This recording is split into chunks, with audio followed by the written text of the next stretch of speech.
Wintertime on the Oregon coast.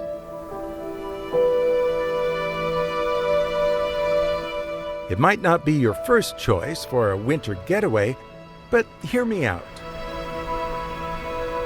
This is the Seaside area on the northern Oregon coast. This time of year, things are pretty quiet, and that can work to your advantage. It's the best time of year to be here. It's slow. You can actually take your time and see things. There's not the crowds. It's a lot more peaceful. That's for sure, and many forms of lodging have lower winter rates. Beachcombing is a great wintertime activity. There's all kinds of treasures you can find along the beaches on the Oregon coast. Here in the Seaside area, they've got tide pools and seashells and the ever-elusive perfect sand dollar. The key is knowing what you're looking for and which beach might have it. A good winter storm on the coast can be a fun adventure. You have to be wary of the surf because we can have sneaker waves and stuff like that, so you kind of want to watch your back and never turn your back towards the ocean. But you never know what you're going to find in the winter.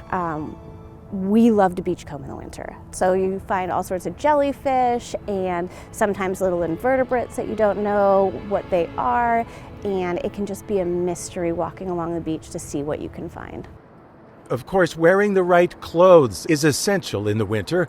Like Central Oregon, layering is key. Gloves, scarf, rain gear. Expect rain. Anything else is a bonus. There's one spot in the south part of Seaside that offers a variety of activities. It's called The Cove. Not only is it a great place just to sit and watch the waves, watch the surfers, but you can scour in that rocky intertidal area. You'll find sea anemones, sea stars, hermit crabs, and a lot of different shells. Your typical snail, your spirally shells, and then also chitin shells, sometimes scallop shells. You just never know what you're going to find in that intertidal area.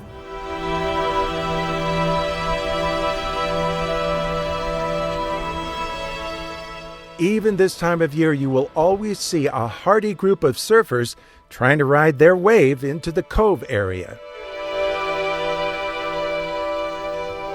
And not far from the cove is a unique place called Painted Rock Beach. It's a little hard to find, but the local visitor's guide has directions.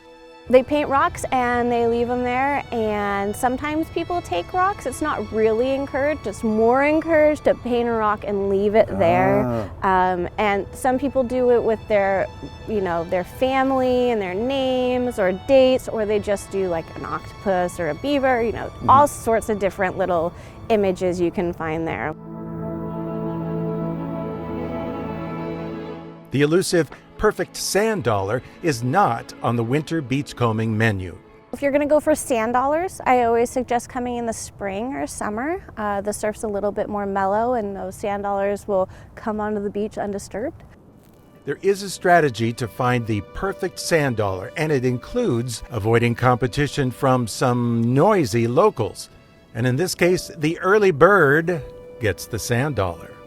We always suggest that you go about 2 hours before low tide, because one of the things is the seagulls will actually be hunting around low tide and looking for things that have washed in. And so if there's a sand dollar, they'll peck open the sand dollar and eat the leftover guts and stuff inside. And we always suggest to head north. So in Seaside, there is a very large parking lot on 12th Avenue. And if you park there and head down straight to the beach and walk north, very few people scour that part of the beach, and so you tend to find more sand dollars. You can file that in your summer beach plan folder. This time of year, beachcombing in the Seaside area is enhanced by something called, and I'm not joking, an ocean burp. This time of year in the winter and the fall, you can get these really fun events called ocean burps, where there's this upwelling, and so all this stuff that's been settled on the bottom of the ocean gets pushed up into the water column and gets distributed on the beach. So you can find hermit crab shells, moon snail shells, skate egg casings, razor clams, sand dollars, all sorts of fun stuff this time of year. It is my opinion that any time of the year is a good time to visit the Oregon coast. And who knows, you just might get the entire beach to yourself. In Seaside, this is Dave Jones for Destination Oregon.